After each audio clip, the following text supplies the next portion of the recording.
In today's video, I want to show you guys on how you can make a Google Docs recipe template in around 8 minutes to put in your recipe book, your cookbook, your, the kitchen, print it out, whatever you want to do with it. So without further ado, let's just jump right in. Okay, so here I am on a new Google Docs document. Now the first thing I want to do is I want to shrink my margin so I could fit more words and more images in my page. So what I'm going to do is I'm going to go to File here and hit Page Setup. And from here, you can see that the default is going to be 1 inch, or depending on your current region, right? There's going to be different margins. But for the US standard, I'm going to go actually change it to 0.5 here instead of 1. So go ahead and go to top, bottom, left, and right and change it to 0.5. Hit OK here, and then you can notice that you'll start typing a little bit further out in the corner because you changed your margins. Now, what you want to do next is you want to do insert, and you want to do insert a table. And you want to insert a 2x4 table, okay? Now you will see why in a second, but just trust me on this. You want to do a 2x4. What you want to do is you want to start merging these two columns now, okay? So for the first row, right click and just hit merge cells. Same with the second one, right click and hit merge cells. And then the third one, you want to leave it 2 columns, but for the last one, you want to also do the same thing. Select 2 of them and hit right click and hit merge cells. Okay, so the first cell here, we're going to insert our image. Okay, so whatever food or whatever it is that you're cooking, you want to just upload a picture of it here. If you don't have your own, you can look for it online, but basically you want to hit insert image. And if you're doing it online, you can do by URL, or you could just do upload from computer, which is what I'm going to be doing. For example, I have this chicken Alfredo here that I'll be using as an example. So when you use this image, you can see that it's fairly large. What you want to do is you want to just hit crop here.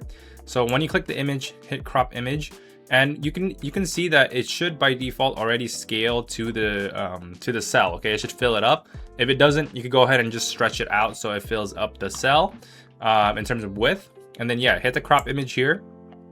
And you want to just crop to, where the food's at, right? So the food is around there. So I'm just going to crop it to the area where there is food. So you can at least see like what it looks like, what the dish looks like, okay?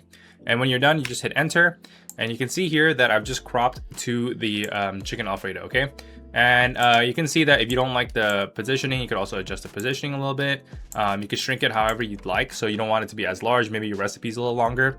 Hit enter again, and you can see here that you have put the image here, okay? So now the next thing that I want to do is I just want to title it and give a little bit of a description of what it is and how long it takes to cook, how many servings. So I'm going to go ahead and go to the second row here. The first row is just solely for the image. So second row, I'm going to go ahead and hit align and center align this. And I'm just going to type in what my dish is. So this is a creamy chicken Alfredo. I'm just going to put that in, whatever you want. You want to put spaghetti, you want to put, I don't know, raviolis. Before you start typing anything, you can just select all the cells and just change the font. Okay, so that way everything is uniform.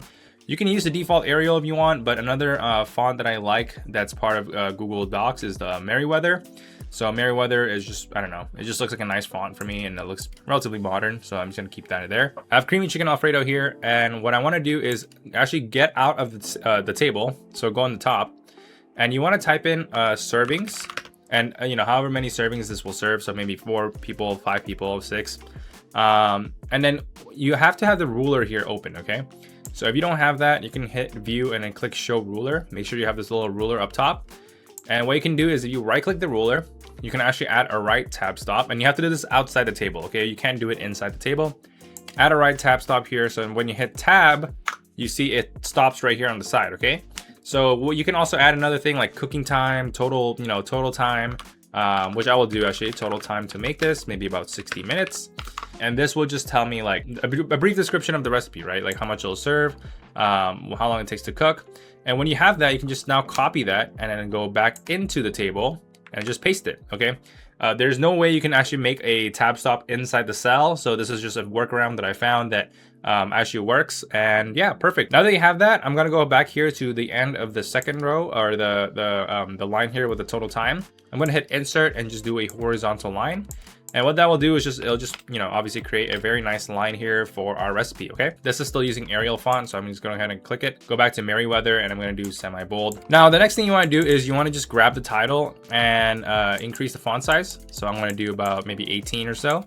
And then you can just change it to maybe bold or extra bold because it is the title of your recipe after all. I'm just going to go ahead and shrink this a little bit in terms of column. So I want to go ahead and change the column to like this. And you can already probably guess that this column is going to be, I'm going to center align this, by the way. It's going to be the ingredients. And then this column here, I'm going to center align it as well. It's going to be the instructions, okay? So I'm going to just grab all of this right here and just go ahead and increase the font size here. So maybe about 16 or so, okay? And now that's starting to look like this. You could also just expand this a little bit, but I'm just going to go ahead and expand the ingredients and instructions portion here. And then this one will actually be the notes. Okay, so perfect. So this is actually where you will start typing in your ingredients. So I'm going to go ahead and go back to left align. And I'm going to go to about maybe 12-point font. And you can go ahead and hit a bullet point and start listing your ingredients, okay? So I'm just gonna go ahead and paste my ingredients here. So I'm just gonna do Control V because I already copied it, okay? And this is totally not from ChatGPT, but of course, with your own recipe, you will have your own ingredients here. But you know, just to speed up the process, I'm just gonna go ahead and paste it. And you can see here, I'm removing the extra lines. And yeah, so this is your ingredients here. You can go ahead and shrink it, you know, however you'd like. And then same thing for the instructions, okay? I'm gonna go hit enter. Shrink the font size a little bit.